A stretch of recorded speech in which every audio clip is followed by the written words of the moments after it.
আবাস যোজনার কিস্তির টাকা পাইয়ে দেওয়ার নামে কাটমানি নেওয়ার অভিযোগে কুশিদা গ্রাম পঞ্চায়েতের খড়মপুর গ্রামে বিক্ষোভে শামিল হন একাংশ বাসিন্দা।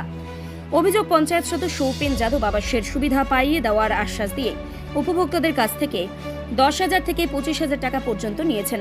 গ্রামবাসীদের দাবি, টাকা না দিলে প্রকল্পের সুবিধা বন্ধ হয়ে যাওয়ার ভয় দেখানো হতো। অভিযুক্তদের বিরুদ্ধে ব্যবস্থা গ্রহণ ও আদায় করা টাকা ফেরতের দাবি জানিয়েছেন তারা। তবে উপেন যাদব যদি সমস্ত অভিযোগ অস্বীকার করে জানান, রাজনৈতিক উদ্দেশ্যেই তাকে ফাঁসানোর চেষ্টা করা হচ্ছে।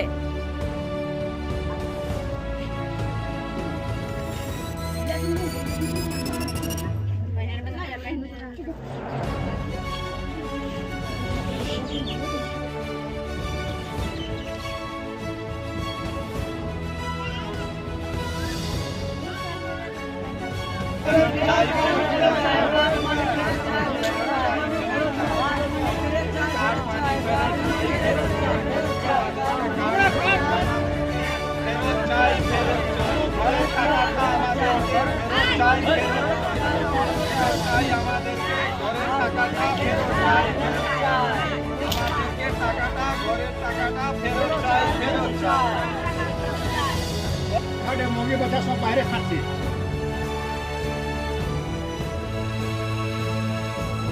কোথায় থেকে টাকা দিলে 30,000 টাকা? খাটা খাটা ছেলে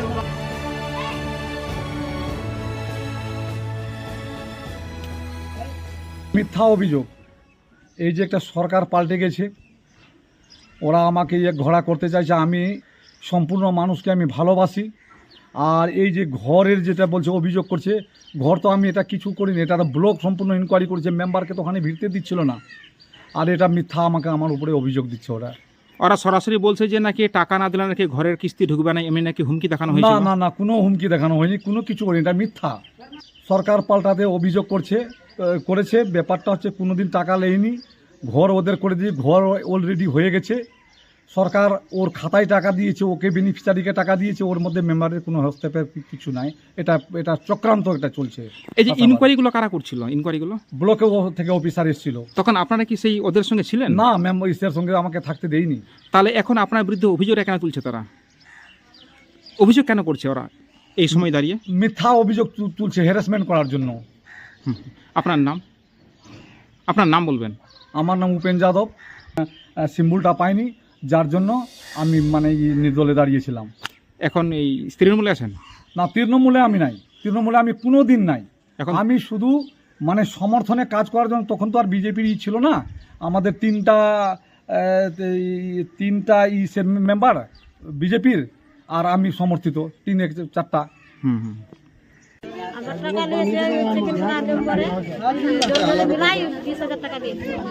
মানে কে কে টাকা নিয়েছে আপনার কাছ থেকে? মানে যারা বাড়ি দেখতে এসেছিল সরকারি লোক, ওরা কোন পঞ্চায়েত থেকে এসেছিল? কুশিদা পঞ্চায়েত থেকে লোক এসেছিল। আর কতদিন আগে টাকাগুলো নিয়ে গেছে?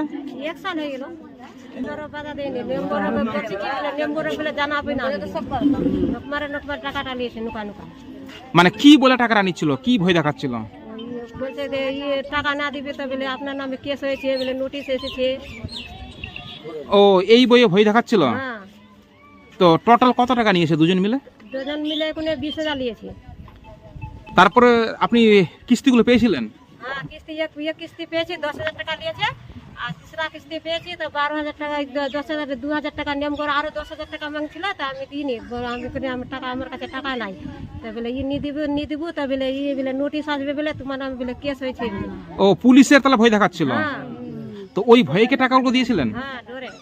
তো আপনি কি বাড়ি ঠিক এখন করতে পেরেছেন? বাড়িটা করতে পেরেছেন? না, বাড়ি করিনি, বাড়ি হয়নি। মানে এখনো বাড়ি করতে পারেননি? না, এখনো বাড়ি করতে পারিনি। তো এখন কি দাবি করছেন? টাকা চাই। এখন আমি টাকা চাই। যদি টাকা ব্যাক না দেয় থানায় অভিযোগ করবেন? করব না। কি নাম আপনার? সন্ধ্যা শর্মা। বাড়ি আপনার? খড়মপুর। সবাই মানুষ অনেকজন পারসান আছে এখানে গ্রামের, আমাদের খড়মপুরের এতগুলো মানুষ আছে গ্রামের মধ্যে। কেউ যার টাকা নিচ্ছে সবার থেকে, কারো থেকে 10,000 20,000। এই আমাদেরকে গ্রামের তো মেম্বার আছে টিএমসি, তা আমার থেকে নিয়েছে 8,000 টাকা।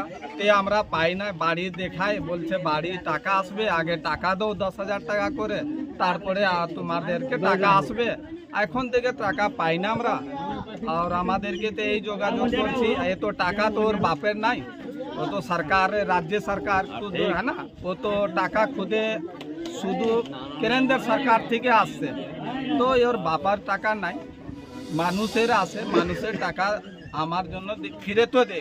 মানে কি ভয় দেখে টাকাগুলো আদায় ওই করছিল? এই জন্য দেখাচ্ছে, না দিলে যে তোমার উপর কেস হবে, থানার মধ্যে যাবে, নোটিশ আসবে, অনেকজন নিয়ে আসে, ও কাকে নিয়ে আসে তো গরিব মানুষেরা তো বুঝতে পারে না, কেন পড়াশোনা জাদা তো নাই লোকের বাড়ি, হ্যাঁ না। খড়মপুর একটু গ্রাম, এতটি গ্রাম আছে যে কই এদিকে করবে তো কিচ্ছু করে না আমাদের গ্রাম।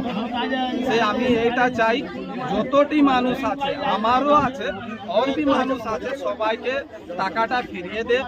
আর মেম্বারকে, আর যাই কাজ তো মানুষ ব্যাজ দিয়ে টাকা তুলেছে, ব্যাজ দিয়ে টাকা তুলে তারপরে ওকে দিয়েছে।